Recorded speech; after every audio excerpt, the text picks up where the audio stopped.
To the acting premier, in recent media you've been telling anyone who would listen that you are campaigning for Michael Ignatieff. This is the same Michael Ignatieff who said that Premier McGuinty's imposition of industrial wind turbines raises a threat to democracy. Will you backtrack on your support for Michael Ignatieff or for Premier McGuinty?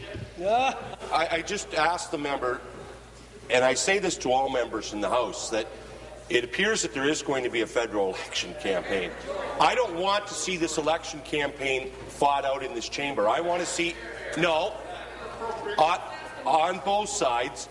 I'd like to ensure that there's questions that are asked. I'm going to give the member an opportunity. He still had some time on the clock to ensure that it's a question that is asked that pertains to policy of the provincial government.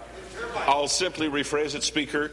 There was a comment made pertaining to industrial wind turbines and a threat which is seen by your federal counterparts to those. Are you going to backtrack on your support for your federal counterparts or your Premier? Minister.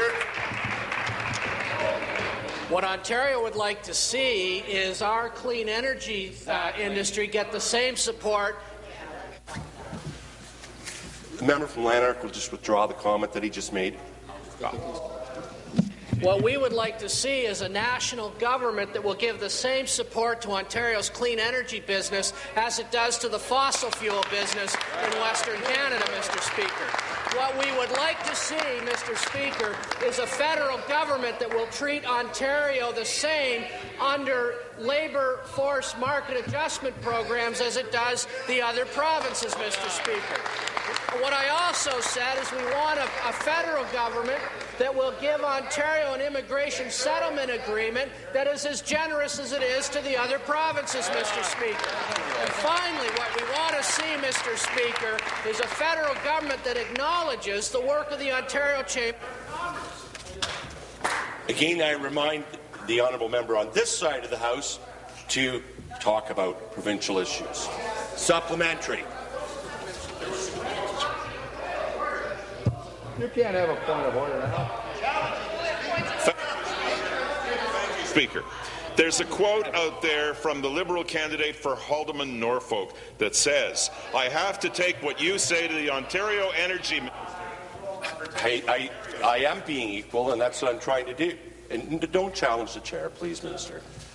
And I would just remind the member to be talking about provincial issues and not a candidate that is likely for office for a federal position.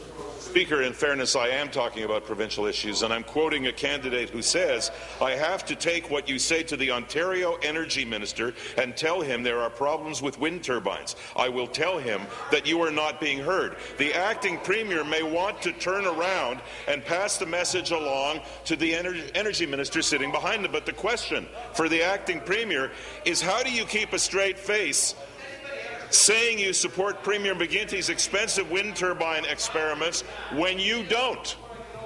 Minister. Speak up for Ontarians every time. Mr. Speaker, I am proud of the fact that we have the largest, most expanding clean energy program in the world, Mr. Speaker. Without question. I am proud of the fact that this government has invested unprecedented resources in closing coal and in opening up not only windmills, Mr. Speaker, but solar farms. And what about biogas for our farming communities, Mr. Speaker? Most of all, I'm proud of the important incentives we've given to the creation of jobs throughout southern Ontario and eastern Ontario, Mr. Speaker. That is the kind of support that is necessary to build a new industry, to build better schools, to build better health care, and most importantly, build a better and cleaner energy future for all of our children, Mr. Speaker.